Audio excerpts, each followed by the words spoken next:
Weird sciencey facts that boggle my mind. You know all those times you go searching for extinct egg-laying mammals and you end up finding a bunch of tree-climbing crustaceans? Man, if I had a nickel, I'd have no money. But a group of Indonesian explorers would be able to drop an extra 5 cents in their piggy bank. Now, as well as we think we've mapped out the world, there is still some pretty inaccessible, inhospitable places. And some of those places, like Gandalf, have been good at keeping their secrets. One such place that's kept its secrets better than most is the Cyclops Mountains in Indonesia. Some people have described it as green hell, and it is a mountainous region of thick, heavy rainforest. And in this region, an animal thought to be extinct that is so rare, the only reason we even know it exists is because there is one museum sample of the specimen discovered in 1961. That's the long beak echidna. Echidnas are the porcupine-looking versions of a duckbill platypus. Unlike a duckbill platypus, they don't live in the water, but they usually have a beak, they lay eggs, they can be poisonous, and have a crazy-looking penis. Seriously, Google it, or don't. It's the stuff of nightmares. Anyway, an Indonesian research team was like, you know what, we got all kinds of new fancy camera technology. We're gonna mount an expedition. We are going on an adventure. And we're gonna prove that the long beak echidna is not extinct, because we believe in miracles. Anyway, so they get a couple of guys and they go on a little Boy Scout camping trip into one of the most inhospitable places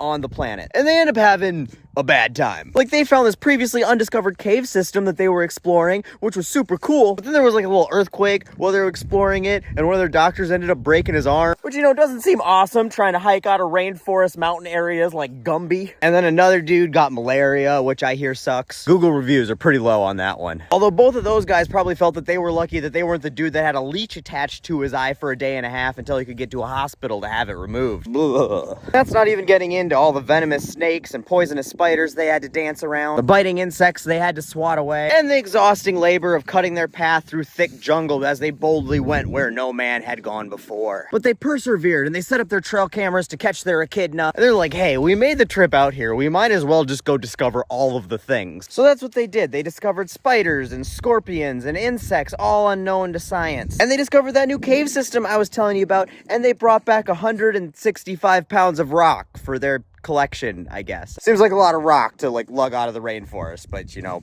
science. And then when their expedition comes to a close after they're done discovering all of the things, they collect all their trail cameras and they start going through thousands and thousands of pictures of what I assume is mostly like grass swaying and leaves moving and squirrels. Pretty much all I ever get on my trail cameras. And they get down to their very last sim car and they catch their echidna. The elusive longbeak one most thought had left the land of the living. And that was awesome, but wasn't even the craziest discovery of the trip. Because they also found shrimp in trees, in the mountains, in a rainforest. You know the things that normally live in the water and have gills and taste delicious? Those, they found them not in the water or even near the water. They found them in trees. They're tree-dwelling shrimp. They also dwell in bark and moss and stuff, I guess. And it's the first time something like this has ever been discovered. Now, I couldn't find a whole lot of information on these terrestrial tree shrimp, probably because they were just discovered in 2021 and science is slow. But one of the big mysteries that they don't know the answer to, or at least I don't know the answer to, is how these shrimp breathe. Like, you know, normal shrimp have gills because they live in the water, and gills are how you